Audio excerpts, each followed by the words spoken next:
안녕하세요. 저는 마이크로소프트 중소기업 사업부에서 모던워크와 코파일럿 제품을 담당하고 있는 한민수입니다. 반갑습니다. 저는 오늘 마이크로소프트 업무용 AI 솔루션인 M365 코파일럿에 대한 전반적인 소개 방법을 안내드리고 간단한 데모까지 보여드릴 예정입니다. 코파일럿 이전에도 근 몇 년 동안 시장에 정말 수많은 AI 탑재 솔루션들이 출시됐었습니다. 근데 우리 같은 일반인들, 일반 사무 노동자들의 삶에서 직접 체감되는 어떤 변화가 있었냐고 물어본다면 그렇지는 않은 것 같습니다. 기존의 많은 솔루션들은 개발자나 디자이너 같은 어떤 특정 전문 영역의 종사자가 아니라면 나의 삶과 업무에는 직접적인 영향을 주지는 못했었습니다. 그럼 챗GPT는 어떤가요? 우리 삶에 광범위하게 큰 임팩트를 준 건 아마도 AI 솔루션 중에 챗GPT가 처음인 것 같습니다. 챗GPT는 초등학생들도 쓰고 정년을 앞둔 교수님들조차 쓰고 적어도 이 강의를 듣고 계신 분들이라면 대부분 한 번쯤은 체험을 해보셨을 겁니다. 실제로 사용자 수 1억 명까지의 도달 시간도 전례를 찾아보기 어려울 정도로 빨랐습니다. 휴대전화가 16년, 인터넷이 7년, 그리고 페이스북이 4년 반 정도가 걸렸었는데 챗GPT는 불과 3개월 만에 1억 명의 유저에 도달할 정도로 우리 주위에 빠르게 침투했습니다. 단순히 많이 쓰이기만 하는 게 아니라요. 이제는 굉장히 고차원적인 업무에도 사용이 되고 있죠. 최근의 기사들을 바라보니 챗GPT가 미국의 의사고시 시험, MBA 시험, 심지어는 복잡한 법리 해석이 들어가야 되는 에세이가 포함된 로스쿨 시험까지 패스했다고 합니다. 그리고 법무사나 공인중개사처럼 전문적인 법조항 지식들을 빠르게 출력해야 되는 일부 직군들에서는 챗GPT 없이는 업무가 돌아가지 않는다라는 기사들까지 나오고 있습니다. 제가 오늘 소개드리는 M365 코파일럿을 가장 단순하게 설명드리면 직장인이라면 모두 사용하는 MS의 오피스 솔루션에 챗GPT에 사용된 오픈 AI사의 가장 강력한 AI 모델이 결합된 그런 AI 솔루션입니다. 그렇기 때문에 저희 같은 일반 회사원들의 삶에 직접적이고 매우 큰 임팩트를 줄 수 있는 최초의 AI 툴이라고 볼 수도 있을 것 같고요. 그렇기 때문에 이것이 불러올 새로운 업무 방식을 모두가 잘 숙지하고 활용을 할 수 있어야만 할 겁니다. 본 세미나의 아젠다는 다음과 같습니다.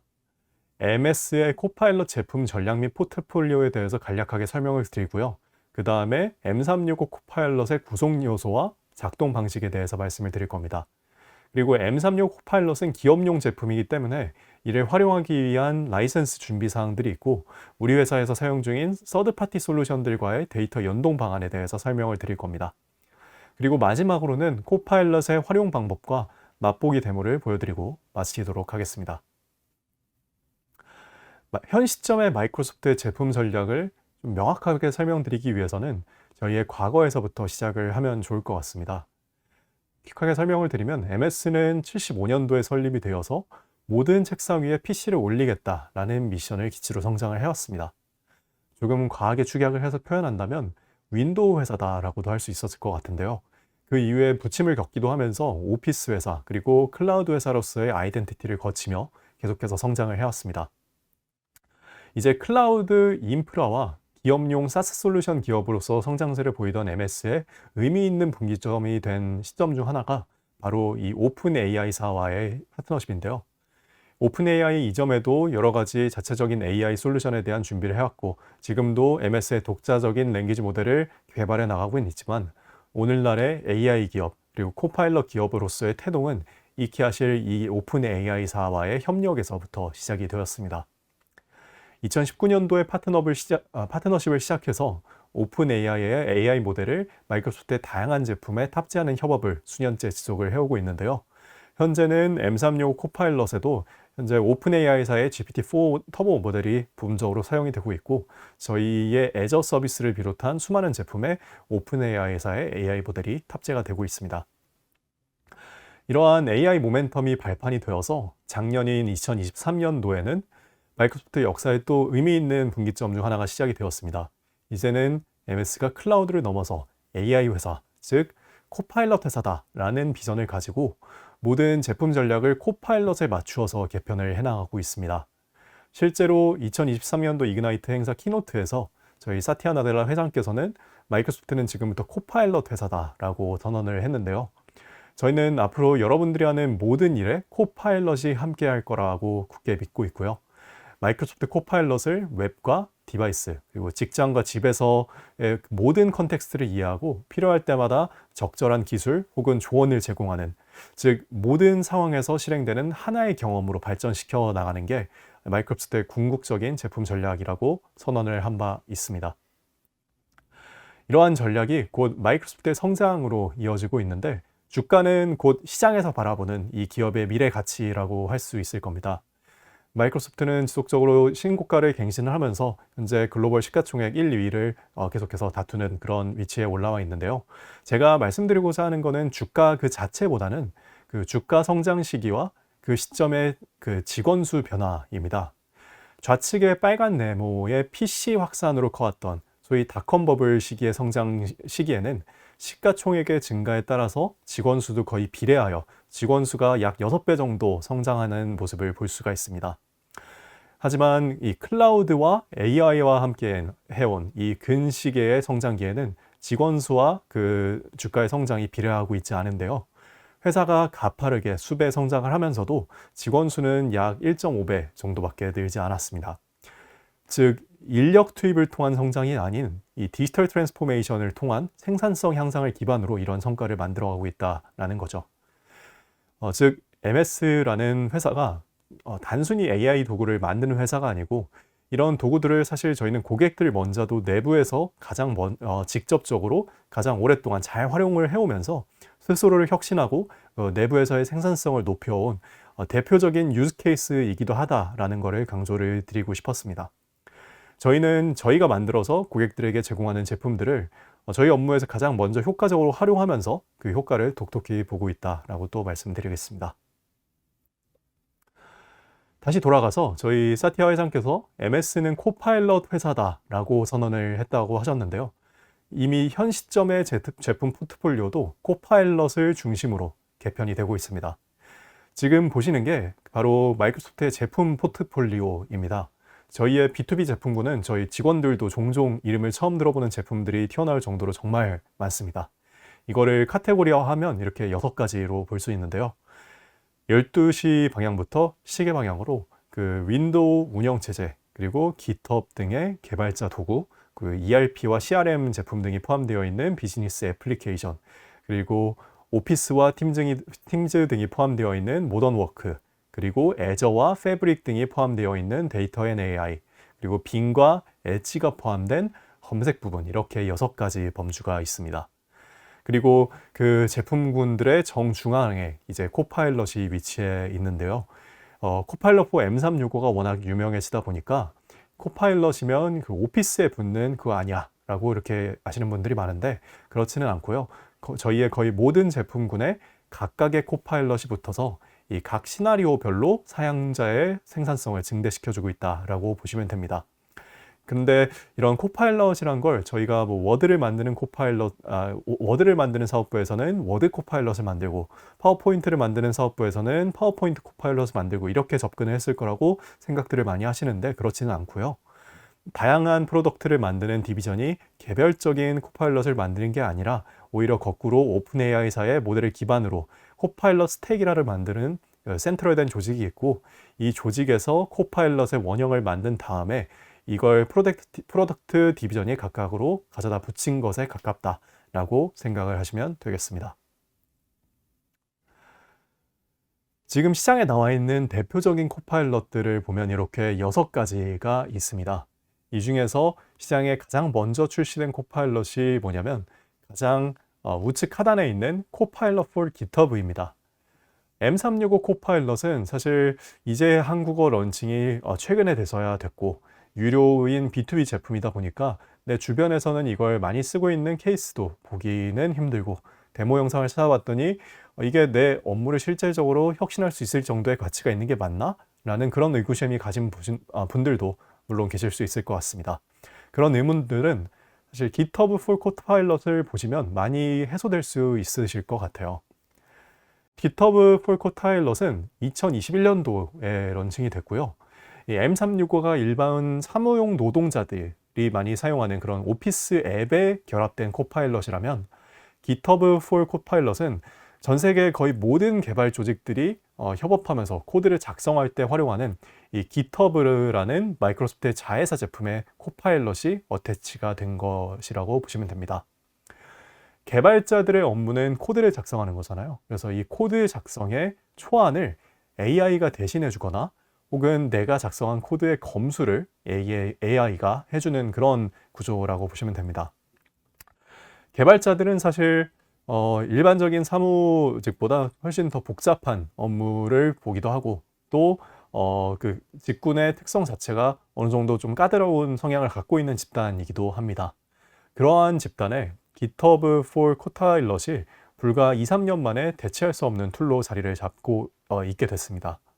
GitHub이라는 게 앞서서 말씀을 드렸지만 전 세계 거의 모든 개발 조직에서 표준으로 쓰고 있다고 해도 과언이 아니거든요. 빗버킷이나 길랩 같은 경쟁사가 일부 있긴 하지만 GitHub의 점유율이 압도적으로 높습니다. 그러니 GitHub에 배포되는 코드가 전 세계적으로 정말 많은데요. 근데 작년 기준에 GitHub에 배포된 코드의 40%가 AI에 의해서 작성됐을 정도로 개발진에서는 AI의 업무 활용이 굉장히 깊게 침투해 있습니다. 이게 어떻게 보면 M365 코파일럿의 하나의 선행 지표다라고도 보실 수가 있을 것 같고요. GitHub for Copilot을 활용했던 개발자분들께 받았던 설문 결과인데요. 88%가 코파일럿의 기능을 사용한 이후로 생산성이 더욱더 증대되었고 74%가 효과적이고 만족스러운 업무에 집중할 수 있었고 마지막으로 77%의 개발자분들께서는 업무 또는 개발과 관련된 정보들을 서칭하는 데 시간을 절약할 수 있다라고 응답했습니다. 어떻게 보면 개발자분들의 업무가 굉장히 복잡한 업무 그리고 그 다양한 정보들을 서칭하고 내가 원하는 정보들을 찾아내서 코드에 적용해야 되는 특성들이 있는데요. 이 GitHub 코파일럿의 특성들로 인해서 개발자들의 업무에 뗄래야 뗄 수 없는 제품이 이미 되어 있다라고도 이해해 주시면 좋겠습니다. 그러면 M365 코파일럿은 어떨까요? 이 M365 코파일럿 같은 경우는 동일하게 오픈 AI사의 GPT 모델을 클라우드용 오피스인 M365 앱에다가 결합한 기술이 바로 코파일럿 for M365라고 보시면 될 것 같고요. M365 코파일럿 같은 경우는 지금 보시고 계신 4가지 구성 요소로 구성이 되어 있습니다. 가장 기본적으로는 오픈 AI사의 GPT 엔진 기반의 랭귀지 모델이 있고요. 현재 GPT-4 터보 모델이 탑재가 되어 있습니다. 그럼 GPT에 들어가는 모델이랑 이 코파일럿이 어떻게 다르냐라는 질문을 또 많이 주시는데요. 이 코파일럿이 일반적인 생성형 AI 서비스와 차별화되는 부분이 바로 이 두 번째 구성 요소인 마이크로소프트 그래프에서 옵니다. 이 그래프라는 거는 사용자 조직의 클라우드 위에 있는 데이터를 일종의 API처럼 호출해오는 기술을 의미합니다. 그래서 사용자가 M365 안에 아웃룩이나 팀즈, 혹은 문서 등을 활용하면서 발생하는 다양한 생산성과 관련된 시그널들, 내가 누구하고 이메일을 주고받았고 어떤 문서를 공유하고 있고 어떤 협업 그룹에 속해 있는지처럼 실제 업무와 협업에서 발생하는 다양한 시그널들이 이 그래프를 통해서 호출되어서 내가 코파일럿에게 입력한 프롬프트에게 배경을 제공하는 그런 역할을 하게 됩니다. 그리고 마지막으로는 인터넷의 정보까지 끌고 올 수가 있고요.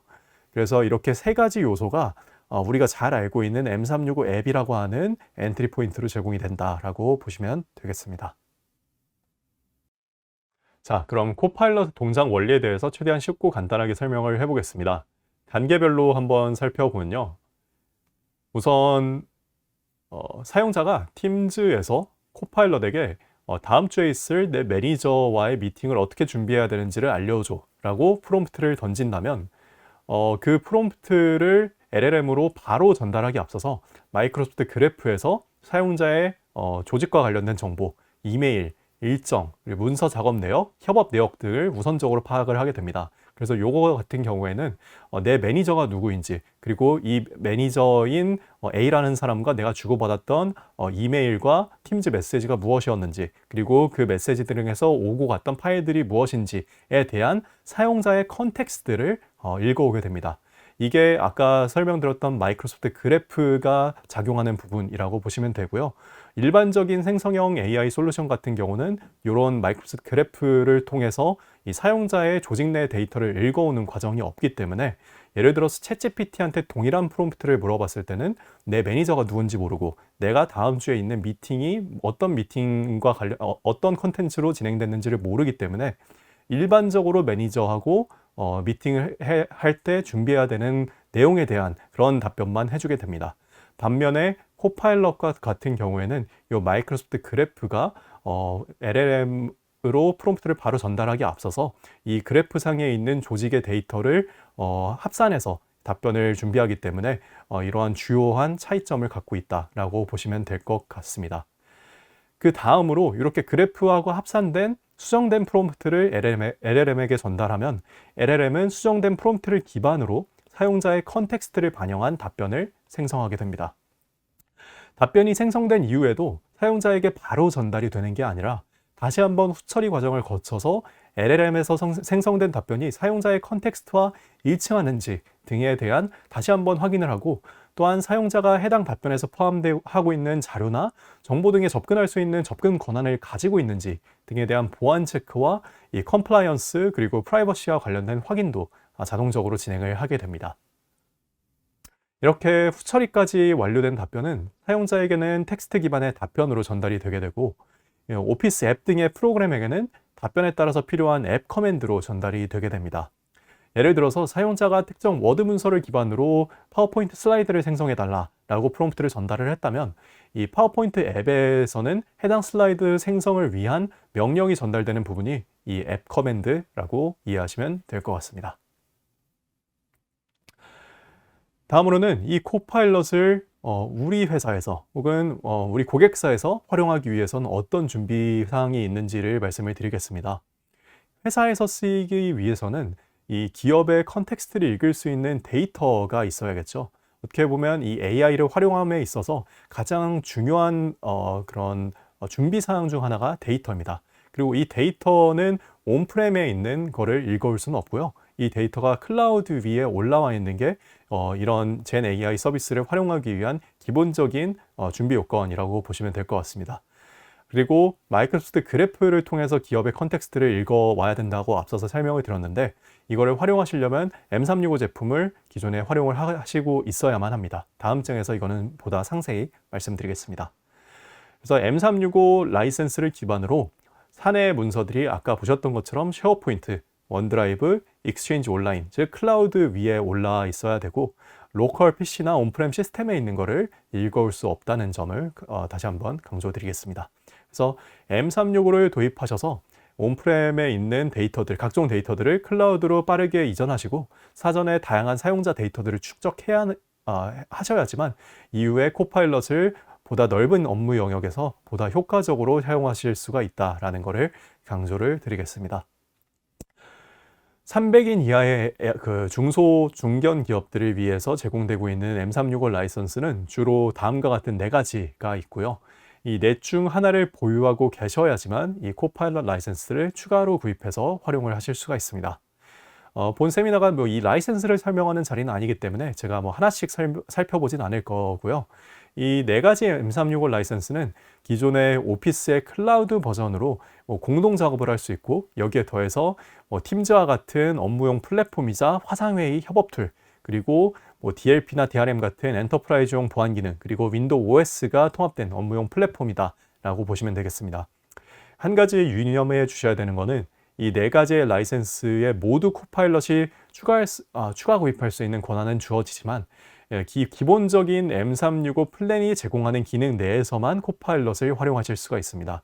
예를 들어서 요 M365 비즈니스 베이직 제일 왼쪽에 있는 플랜 같은 경우에는 설치형 오피스가 제공되지 않는 일종의 가성비 플랜입니다. 그렇기 때문에 요 M365 비즈니스 베이직을 활용하시면서 추가적으로 코파일럿을 구입하셨을 경우에는 요 설치형 오피스 내에서 코파일럿을 활용하실 수는 없다라는 점들을 다시 한번 짚고 넘어가겠습니다.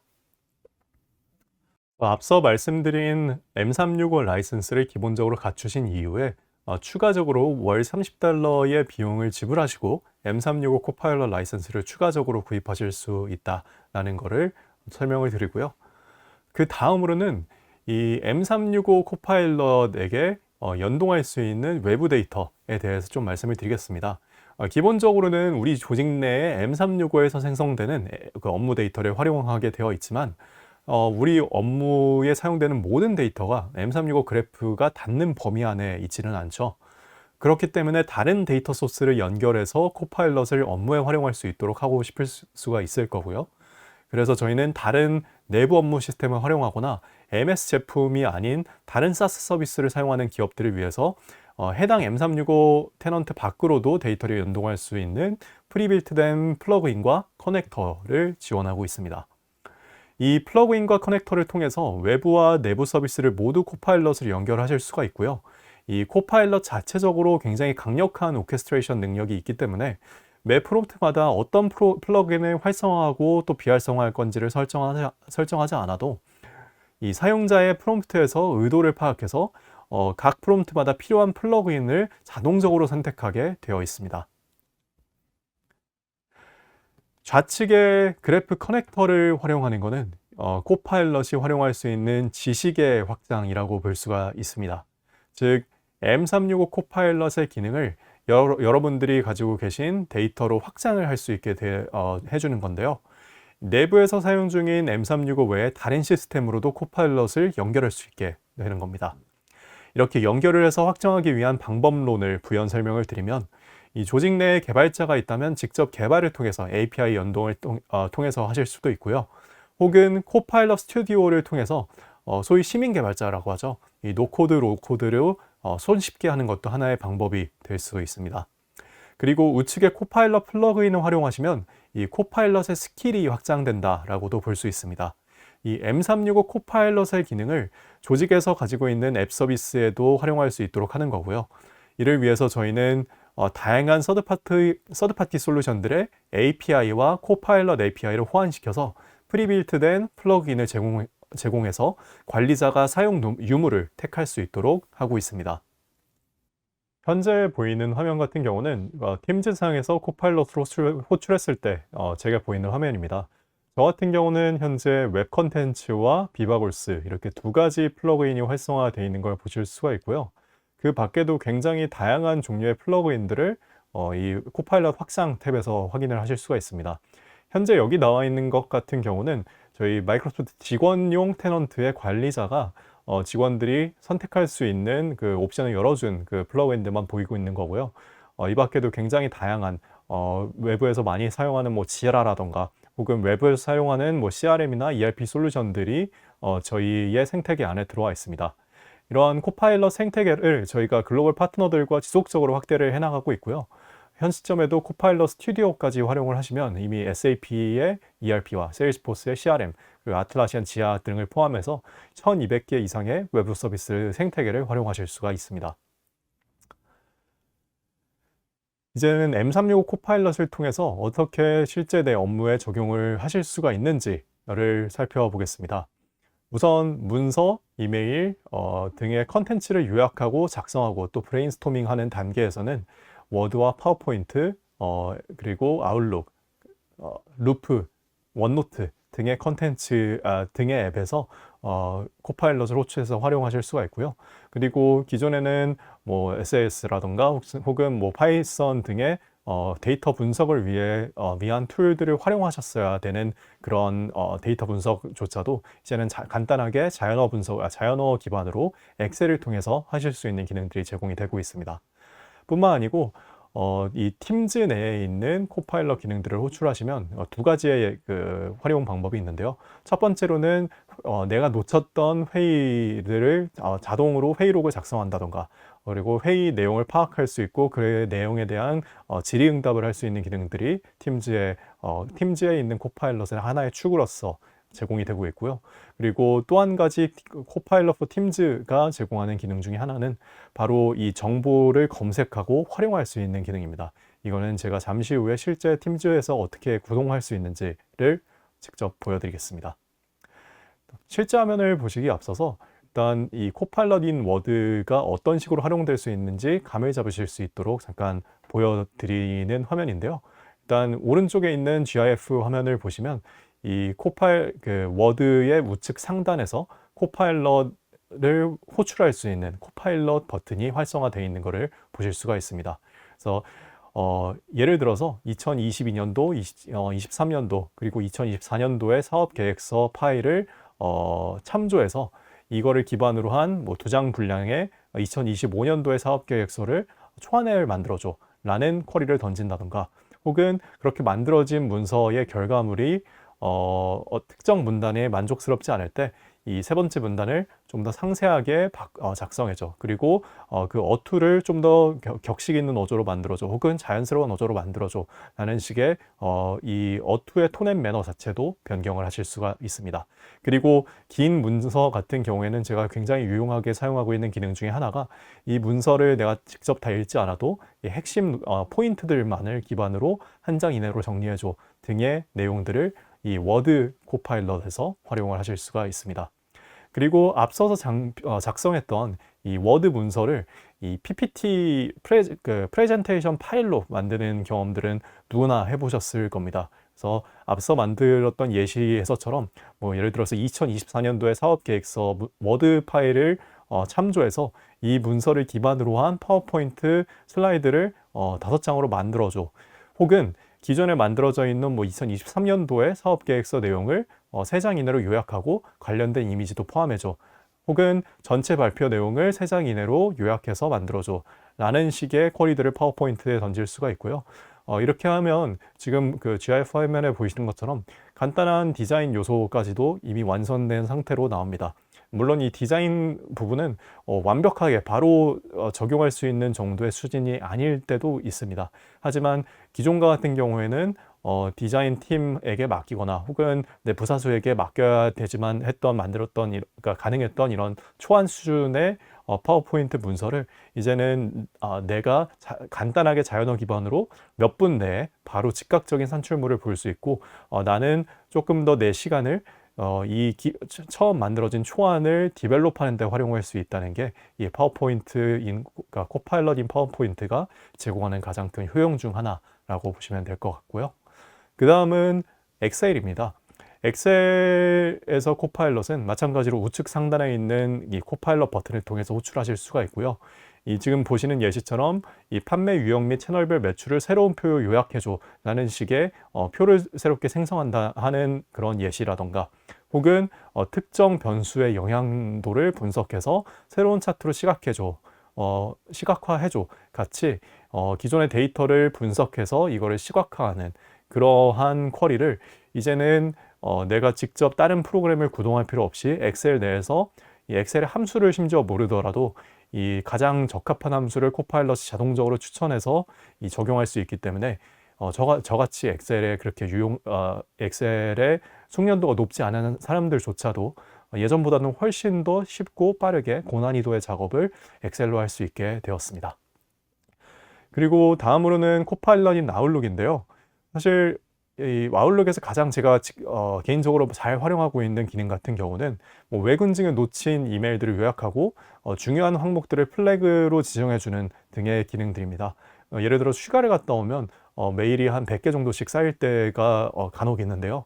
이럴 때 코파일럿인 아웃룩의 기능, 혹은 심지어 이거는 팀즈 내에서도 팀즈에 있는 코파일럿을 통해서도 구동을 하실 수가 있습니다. 그래서 팀즈의 코파일럿 창을 호출해서 내가 지난 2주 동안 받았던 메일을 모두 호출해서 이걸 중요도 순으로 소팅하고, 그리고 내가 즉각적으로 답변을 해야 되는, 혹은 나의 액션 아이템에 있는 이메일들은 별도로 체크를 해줘. 그리고 그 이메일들을 보낸 사람, 받은 날짜, 그리고 이메일을 대한 핵심 요약을 각각의 컬럼으로 만든 표로 산출해줘 라는 식의 쿼리를 팀즈 코파일럿에게 던질 수가 있거든요. 이런 부분들을 실제 업무에서 굉장히 유용하게 활용을 하고 있고요. 그리고 이메일이 사실 바로 나한테 오는 경우도 있지만 기존의 뭐 파트너사와 뭐 다른 부서의 직원들이 한 서너 번 이메일이 왔다 갔다 하다가 이제는 너가 팔로우업 해줘 라는 식으로 이메일이 전달이 되는 경우도 간혹 있습니다. 그때마다 지난 이메일들의 히스토리를 다 파악해야 되는 게 어떻게 보면 시간을 굉장히 많이 소모해야 되는 소모성 업무 중 하나였는데요. 코파일럿인 아웃룩에 기본적으로 제공되는 기능 중 하나가 이 우측에 보시는 것처럼 이 서머리 바이 코파일럿이라는 버튼이 있습니다. 그래서 이 버튼 하나만 클릭을 하셔도 이 A라는 사람이 어떤 말을 했고 B라는 사람이 어떤 후속 작업을 했으며 이제 너가 어떤 후속 액션 아이템을 가지고 마저 업무를 하면 돼 라는 식의 이 각 이메일들의 히스토리의 핵심 내용들을 요약해서 제공하는 기능들이 코파일럿인 아웃룩에 제공이 되고 있고요. 그리고 기본적으로 이 이메일을 어떻게 장문해야 되는지 장문을 도움을 줄 수 있는 드래프트 바이 코파일럿 기능과 코칭 바이 코파일럿 기능도 아웃룩인 코파일럿에서 제공이 되고 있는 기능입니다. 그리고 코파일럿인 팀즈 같은 경우는 미팅 영역 그리고 챗 영역 이렇게 두 가지로 나눈 기능을 제공을 하고 있습니다. 미팅 영역 같은 경우에는 이 코파일럿이 내가 놓쳤던 회의의 내용을 요약하는 기능들이 기본적으로 제공이 되고 있고요.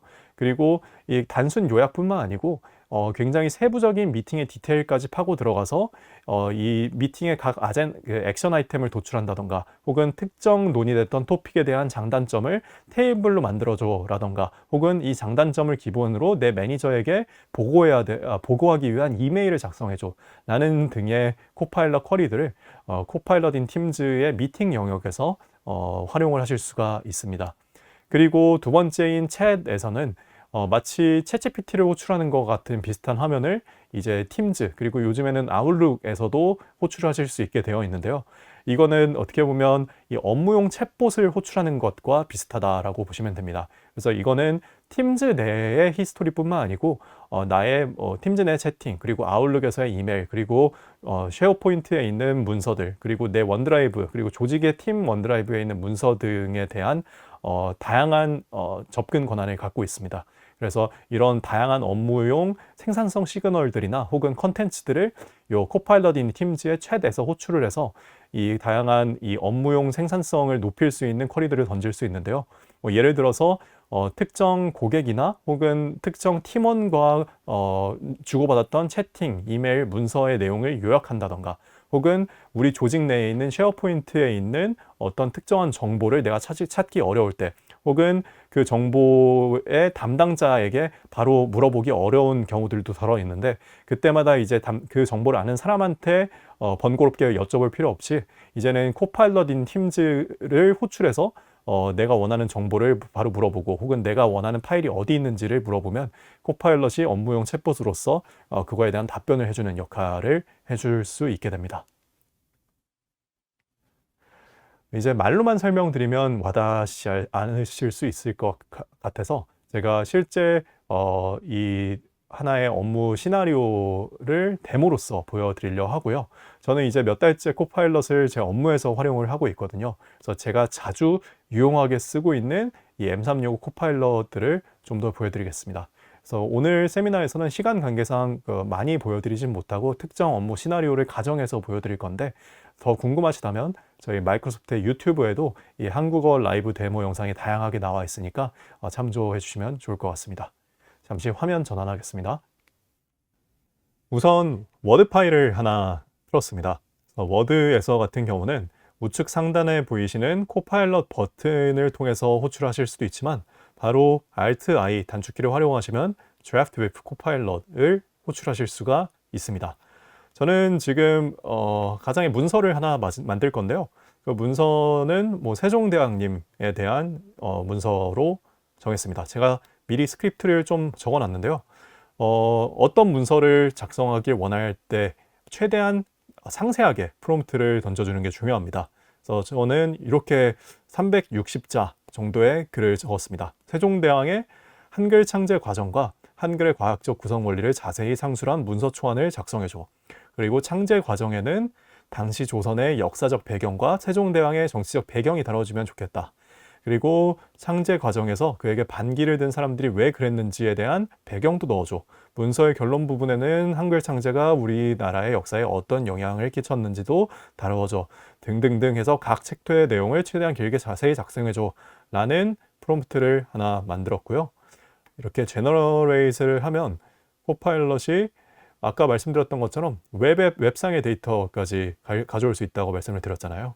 그래서 웹에 있는 세종대왕에 대한 여러 가지 정보들을 검증해서 이렇게 워드 파일 문서를 초안으로서 산출을 해주게 됩니다.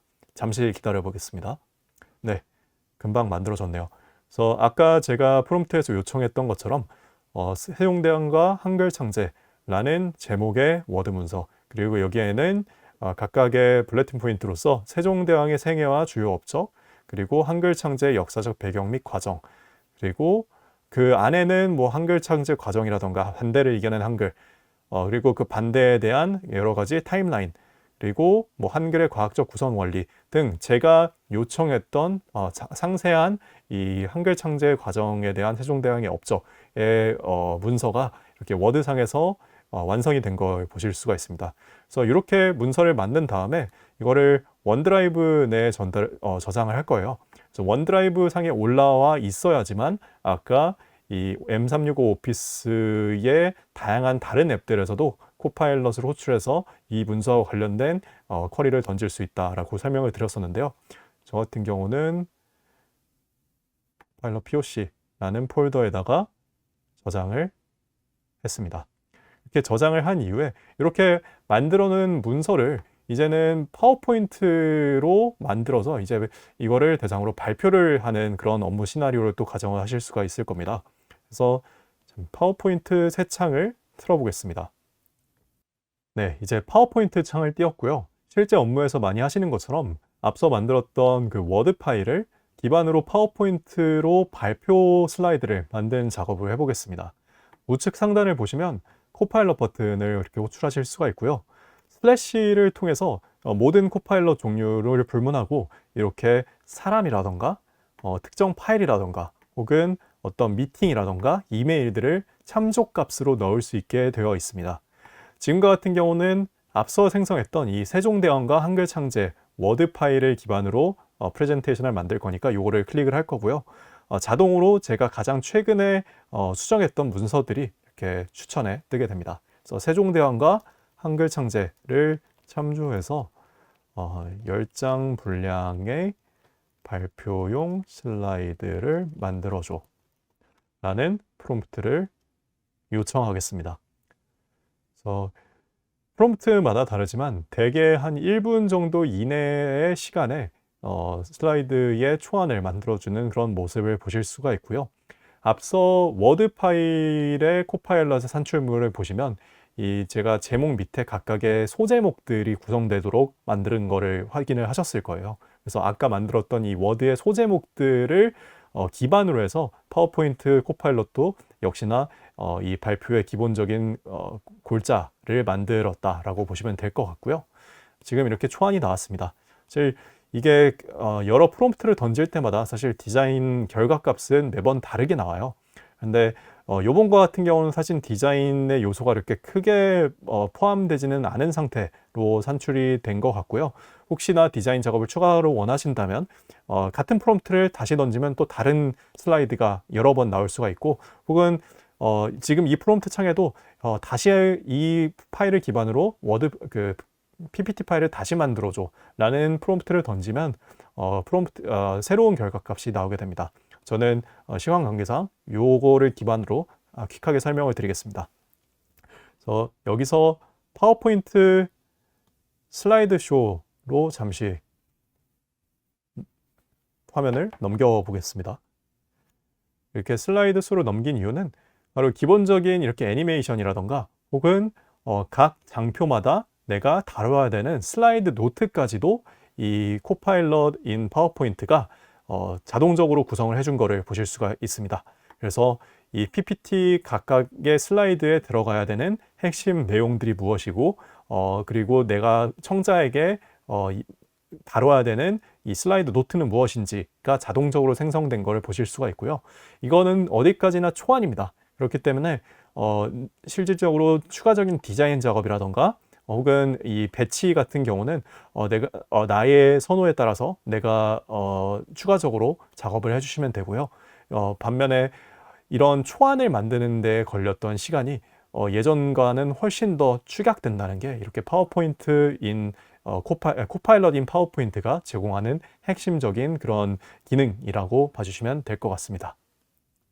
자, 그러면 이 파일도 다시 제가 원드라이브 상에 저장을 하고요.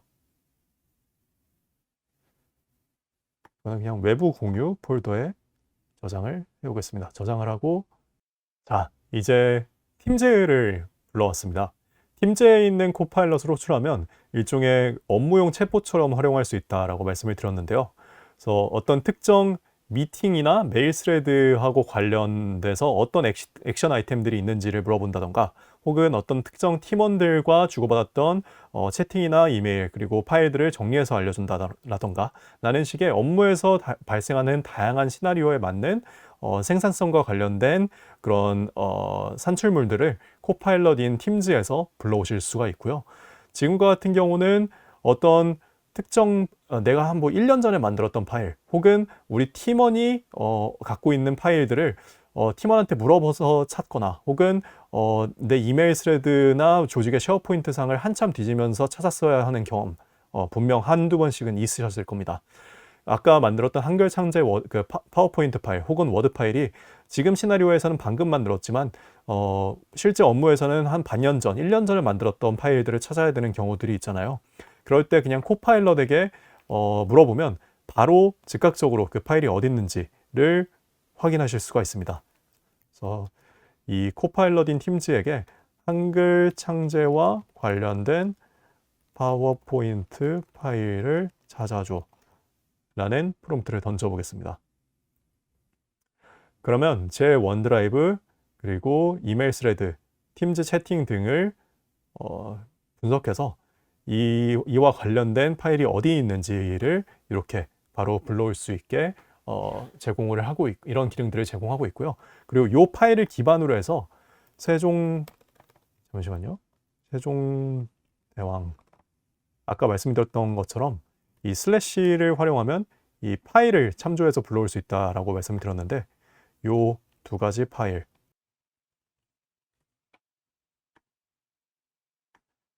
이 앞서 만들었던 워드 파일과 한글 창제 PPT 파일 두 가지를 활용해서 이 문서의 내용을 활용해서 송대왕의 또 빠짐없이 표로 요약해줘 라는 식으로 기존에 만들었던 문서 내에 있는 내용들을 기반으로 한 추가적인 프롬프트를 호출하실 수도 있습니다. 자, 그래서 이렇게 만들어진 표에 그 내용 특정 칼럼을 추가하는 것도 물론 가능하고요. 위에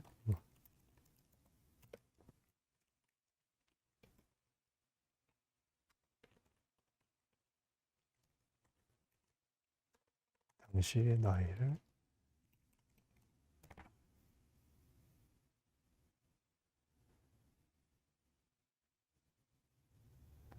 그럼 이 같은 경우는 제가 사실 코파일럿이 없었다라고 하면 당시 연도와 세종대왕님의 그 출생 연도를 확인해서 이 각각의 연도마다 나이가 몇 살인지를 제가 직접 계산해서도 아마 넣었었어야 될 겁니다.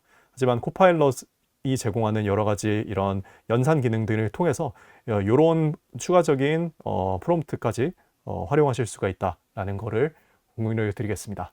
그리고 여기에 더해서 하나의 추가적인 업무 시나리오를 좀 추가하고 싶은데요. 제가 적어놓은 프롬프트를 그대로 좀 복사해서 보겠습니다. 나는 신입사원 교육을 담당하는 사람이고 이 세종대왕 한글창제 문서를 이용해서 교육과정에서 사용할 쪽지 시험을 만들려고 한다. 이 10개의 문항의 퀴즈를 만들어라. 그리고 5개는 주관식, 5개는 객관식으로 만들어 라는 프롬프트를 던져보겠습니다.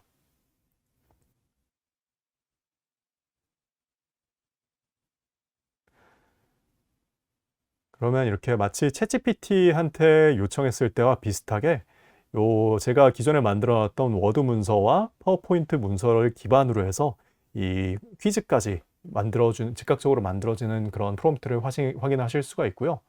각 문항의 정답도 알려줘 라는 식의 팔로우업 질문들도 매우 능숙하게 처리하는 모습을 보실 수가 있을 겁니다. 마지막 데모로는 엑셀에서 활용할 수 있는 코파일럿 시나리오를 설명드릴 건데요. 우측에 보시면 그 엑셀에서도 마찬가지로 코파일럿 버튼이 있고요. 그리고 그보다 한 칸 우측에 저 같은 경우는 코파일럿 for finance라는 버튼이 활성화되어 있는 걸 보실 수가 있습니다. 이거는 저희가 그 재무팀과 같은 특수 직군들을 위해서 저희가 프리뷰로서, 그러니까 플러그인으로서 제공하는 그런 기능이라고 보시면 되고요. 요 시나리오에서는 요 두 가지 시트, 왼쪽에 있는 거는 출장 예산안입니다. 그래서 출장을 가기 전에 각 항목별로 어떤 날짜에 어떤 금액을 배정해 놨는지를 볼 수 있는 그런 시트고요. 우측 같은 경우는 실제로 출장을 다녀온 이후에 내가 각 항목별로 얼마를 어떻게 썼는지를 보여주는 그런 시트라고 보시면 될 것 같습니다. 그래서 요 출장을 다녀온 이후에 내 출장 예산안과 실제 카드 명세서 사이에 어떤 갭이 있는지 그 정합성 레포팅을 하는 그런 간단한 업무 시나리오라고 보시면 될 것 같은데요. 저같이 엑셀이 그렇게 능숙하지 않은 사람한테는 요거를 하는 작업이 구글에서 어떤 함수를 써야 되는지 살펴보고 이게 VLOOKUP을 찾아야 된다라는 걸 확인하고 이거를 VLOOKUP을 통해서 만들고 그리고 보기 좋도록 디자인 작업을 간단하게 하는, 어떻게 보면 한 15분 정도 혹은 많으면 20분까지도 걸릴 수 있는 그런 업무 시나리오일 것 같아요. 하지만 이 코파일럿 for 파이낸스 플러그인 기능을 통해서 어떻게 1분 이내로 혹은 30초 이내로 단축시킬 수 있는지를 보여드리고자 합니다. 그래서 이 코파일럿 for 파이낸스를 클릭을 하시면요, 이 우측에 보시는 것처럼 reconcile 데이터 정합성 확인하기라는 게 있습니다. 그러면 요 각 시트의 테이블 이름이 이렇게 나와 있고요. 바로 넥스트를 클릭을 하면요, 이 시트에 활용되어 있는 열마다 이름이 다를 수가 있습니다. 예를 들어서 요 왼쪽에 있는 출장 예산안의 시트는 데이트 그리고 익스펜디처 카테고리 버젯 어마운트라고 되어 있지만, 같은 그 값을 보여주는 칼럼이 우측에 있는 카드 명세서 시트에서는 다른 이름으로 되어 있는 경우가 흔하죠. 그래서 소폭 다르게 트랜잭션 데이트, 트랜잭션 카테고리, 그리고 어마운트라는 이름으로 되어 있고, 이 각각이 데이트는 트랜잭션 데이트, 익스펜디처 카테고리는 트랜잭션 카테고리라는 게 맞는지를 코파일럿이 자동적으로 이렇게 매칭을 해놓은 상태이고요. 요 같은 경우에서는 코파일럿이 정확하게 산출을 했기 때문에 바로 넥스트를 클릭하면 되고, 혹시나 드물게 코파일럿이 다른 열의 이름들을 참조해 놨다라고 했을 때는 어드저스트나 리제너레이트 버튼을 누르시면 됩니다. 넥스트를 클릭하면요, 제가 말하는 이 순간 동안에 바로 이 정합성 레포트가 완성이 돼서 출력이 된 걸 보실 수가 있습니다. 그래서 2월 19일 같은 경우에는 이 엔터테인먼트 카테고리에서 $160가 배정이 되어 있었지만, 실제로 내가 활용한 거는 $30여서 그 차액이 $130가 발생했다. 그리고 2월 19일에 그 미셀레니어스 굿즈, 즉 뭐 잡다한 항목 같은 경우에는 $10가 배정돼 있었는데 실제로 활용된 건 $140여서 마이너스 $130가 발생했다 라는 식의 정합성 레포트가 쭉 생성이 되어서 총액으로는 토탈 이 출장 버젯이었던 $1,870 대비해서 $2,050를 더 썼고 마이너스 $180가 발생했다라는 이 정합성 레포트가 형성이 된 것을 보실 수가 있습니다. 그리고 이 레포트에 대한 서머리를 우측에 보실 수가 있고요. 현재 엑셀 같은 경우는 한국어가 프리뷰로 제공이 되고 있습니다. 그렇기 때문에 여기 나와 있는 것도 영어로 출력이 되고 있는데, 근시일 내에 한국어도 정식적으로 프리뷰 단계를 넘어서 제공이 될 것으로 보고 있고요. 이 Include the Summary in the Report를 클릭을 하시면 이 레포트까지도 이 엑셀 시트 상에 추가를 하는 모습을 보실 수가 있습니다. 그래서 이게 실제 이 업무에서 활용할 수 있는 엑셀 코파일럿의 간단한 이 시나리오였다고 보시면 될 것 같습니다. 이제 다시 파워포인트 슬라이드로 넘어가겠습니다.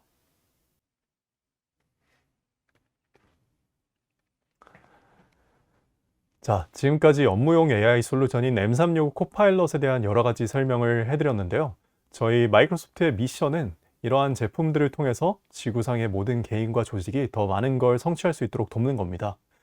모든 사람들이 자기 업무에서 AI를 활용해서 생산성이 향상될 수가 있다면, 나아가서 모든 사람들이 언제나 맞춤형 멘토나 혹은 필요할 때마다 정확한 조언을 주는 선배를 갖게 된다면 저희의 업무와 삶은 완전히 달라질 거라고 생각합니다.